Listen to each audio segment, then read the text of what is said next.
Setiap hari, industri di seluruh dunia menghasilkan berbagai produk yang kita gunakan, mulai dari obat-obatan hingga barang elektronik. Tapi, di balik itu semua, ada tantangan besar yang harus kita hadapi, yaitu bagaimana kita bisa memproduksi barang tanpa merusak lingkungan.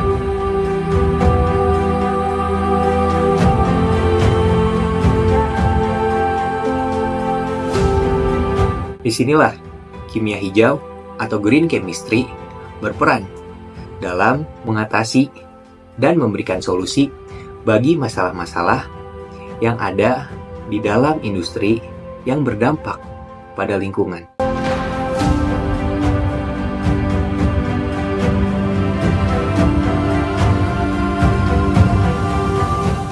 Kimia hijau adalah pendekatan untuk membuat proses industri lebih ramah lingkungan, mengurangi bahan kimia berbahaya, dan meminimalkan limbah. Dalam film ini, aku dan teman-temanku akan melihat lebih dekat apa itu kimia hijau, mengapa kimia hijau itu penting, dan bagaimana penerapannya bisa membantu menciptakan masa depan yang lebih baik.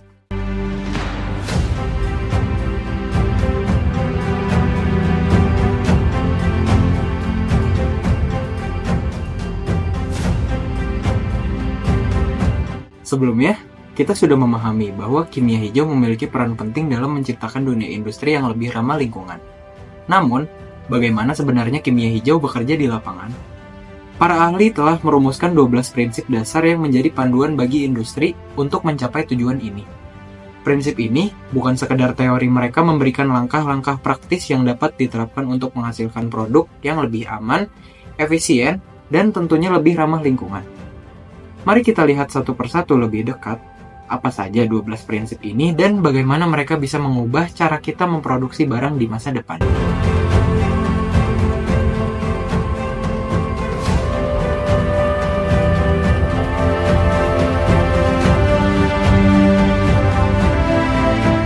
Prinsip pertama adalah pencegahan limbah. Alih-alih berfokus pada pengolahan atau pembersihan limbah setelah diproduksi, kimia hijau mendorong kita untuk meminimalkan limbah sejak awal proses produksi.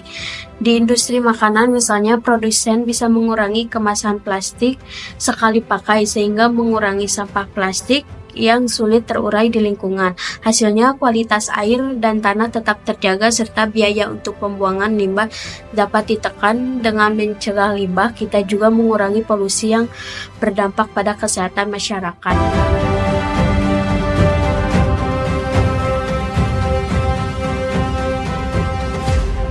Prinsip kedua, yaitu memaksimalkan nilai ekonomi suatu atom. Prinsip ini mengutamakan pemanfaatan setiap atom dari bahan baku menjadi bagian dari produk akhir. Artinya, setiap elemen digunakan seoptimal mungkin tanpa menghasilkan sisa yang tidak perlu. Dalam industri farmasi, pendekatan ini memungkinkan produsen untuk menciptakan obat dengan sedikit atau tanpa bahan sisa yang membahayakan. Ini bukan hanya tentang hemat bahan baku, tetapi juga hemat energi dan biaya, serta membuat proses lebih efisien. Karena setiap atom yang terpakai secara maksimal, berarti produk akhir memiliki sifat yang lebih ramah terhadap lingkungan.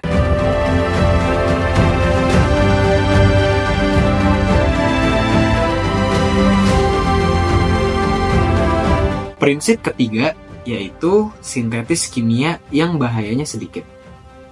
Prinsip ketiga ini menekankan bahwa bahan yang aman harus selalu menjadi pilihan utama. Jika bahan kimia beracun dapat digantikan dengan alternatif yang lebih aman tanpa mengurangi efektivitas produk, maka itulah pilihan yang terbaik. Di industri cat misalnya, banyak pabrik kini mengganti bahan timbal dengan zat pewarna yang lebih ramah lingkungan. Dampaknya, pekerja dan konsumen tidak terpapar bahayanya dan residu bahan kimia di produk atau limbah pun berkurang.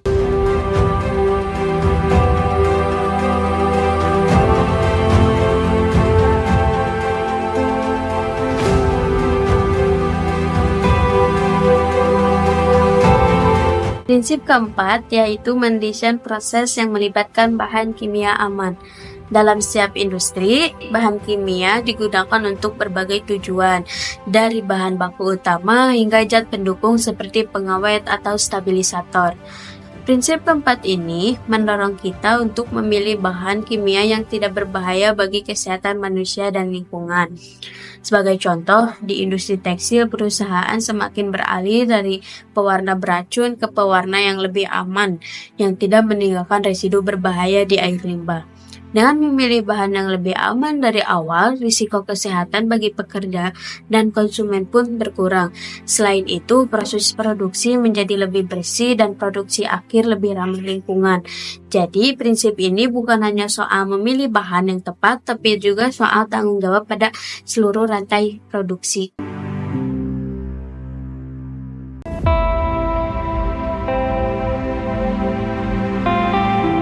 Prinsip kelima, menggunakan pelarut dan kondisi reaksi yang lebih aman. Pelarut memainkan peran penting dalam banyak proses industri, seperti di pabrik farmasi dan kosmetik. Namun beberapa pelarut konvensional sangat berbahaya bagi kesehatan dan lingkungan hidup jika kita tidak mengelolanya dengan baik.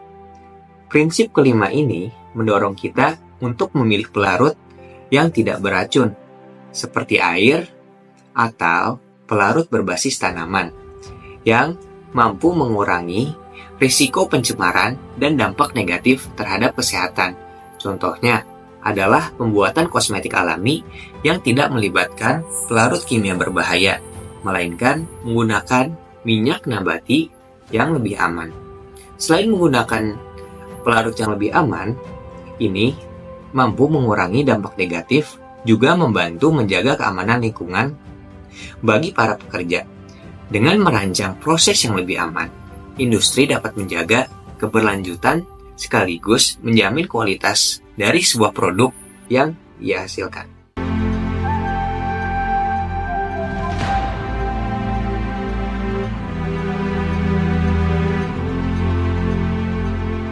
Prinsip keenam, yaitu mendesain efisiensi energi. Industri adalah salah satu pengguna energi terbesar di dunia, dan seringkali proses produksi memerlukan energi dalam jumlah besar. Prinsip ini menekankan pentingnya mendesain proses yang membutuhkan energi minimal. Misalnya, beberapa pabrik kini menggunakan teknologi reaksi pada suhu dan tekanan rendah, yang lebih hemat energi dibandingkan dengan metode konvensional yang boros. Contohnya di industri plastik, proses daur ulang kini dilakukan dengan teknologi yang mengurangi kebutuhan panas, sehingga energi dapat digunakan lebih sedikit. Dengan efisiensi energi ini, bukan hanya biaya produksi yang bisa ditekan, tetapi juga emisi gas rumah kaca dapat berkurang. Menghemat energi bukan hanya soal biaya, tapi juga soal tanggung jawab kita terhadap bumi.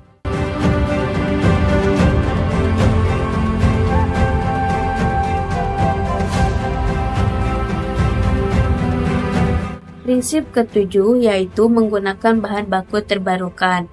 Bahan baku terbarukan adalah bahan yang bisa diperbaharui atau dihasilkan kembali oleh alam dalam waktu relatif singkat, seperti minyak nabati, serat, tumbuhan, atau pati. Prinsip ini mendorong industri untuk beralih dari bahan baku berbasis fosil yang tidak terbarukan ke bahan baku yang dapat diperbarui. Misalnya, banyak perusahaan kini menggunakan plastik berbasis tanaman seperti bioplastik dari jagung yang bisa terurai lebih cepat dibandingkan plastik konvensional. Selain mengurangi ketergantungan pada bahan fosil, penggunaan bahan terbarukan juga berpotensi menurunkan dampak negatif terhadap lingkungan dalam jangka panjang. Dengan ini, kita membangun industri yang lebih berkelanjutan dan mendukung masa depan yang lebih hijau.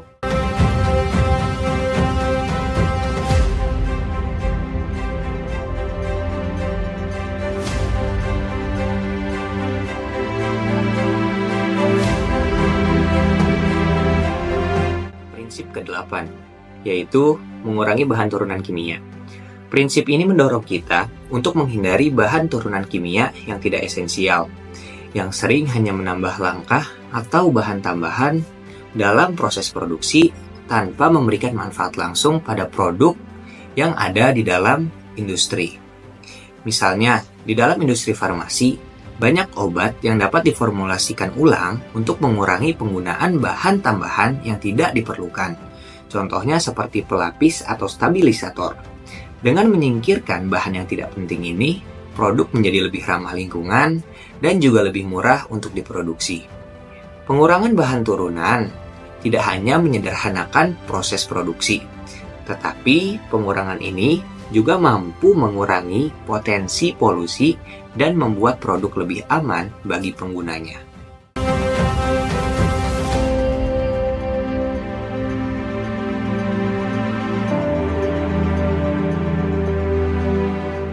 Prinsip 9 yaitu menggunakan katalis. Katalis adalah bahan yang dapat mempercepat reaksi tanpa ikut habis dalam proses tersebut.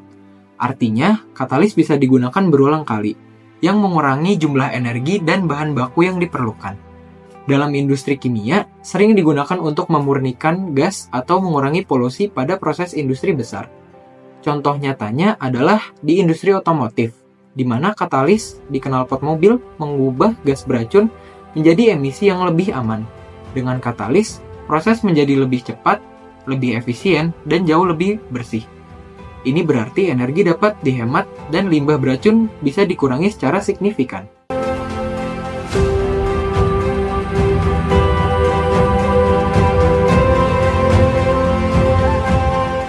Prinsip ke-10 yaitu mendesain bahan kimia dan produk yang terdegradasi setelah digunakan.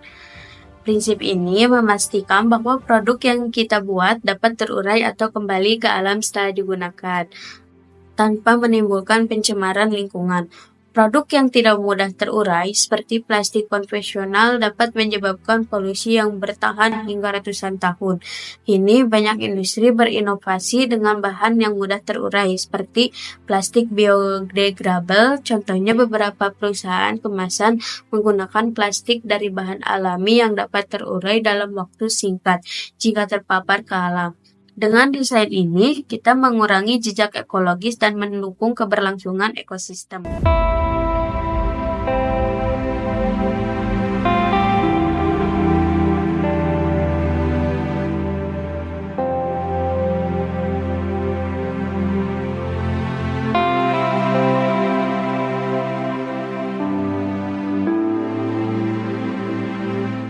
Prinsip ke-11, menganalisis secara langsung untuk mencegah polusi.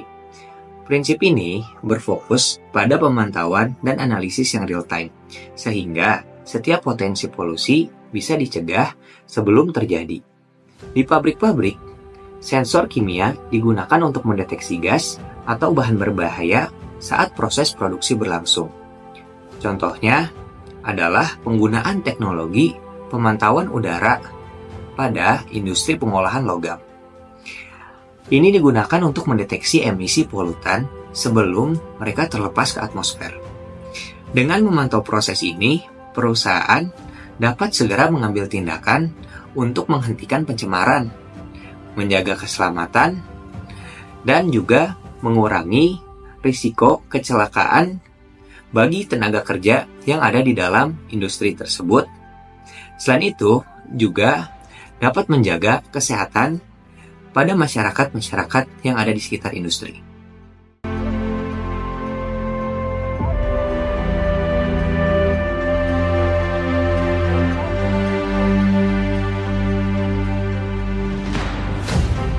Kita masuk ke prinsip yang ke-12, yaitu mencegah potensi kecelakaan. Prinsip terakhir ini menekankan pentingnya desain dan prosedur yang mencegah kecelakaan seperti ledakan atau kebakaran yang dapat membahayakan lingkungan dan manusia. Di industri petrokimia misalnya, desain proses yang aman melibatkan pemilihan bahan yang stabil dan menghindari kondisi ekstrim yang beresiko tinggi. Selain itu, pengamanan tambahan seperti pemantauan suhu dan tekanan secara berkala juga ditetapkan. Dengan desain yang lebih aman ini, potensi kecelakaan bisa diminimalkan, dan lingkungan kerja bisa jadi lebih terlindungi bagi karyawan dan masyarakat sekitar.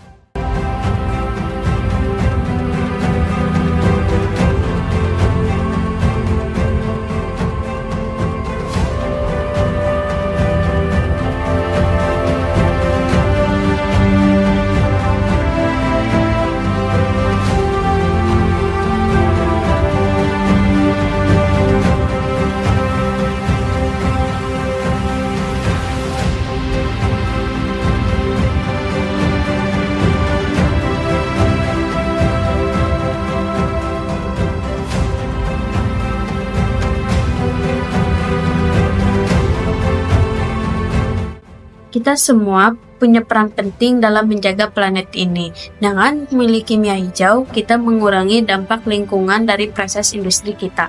Industri yang kita perlukan bukan hanya industri yang berfokus pada produksi saja, tetapi industri yang juga memperhatikan dampak dari produksi itu terhadap lingkungan dan terhadap masyarakat yang ada di sekitarnya. Mari kita beralih ke solusi jangka panjang untuk lingkungan yang lebih baik bagi generasi mendatang. Bersama, kita bisa menciptakan perubahan nyata. Ayo beralih ke kimia hijau.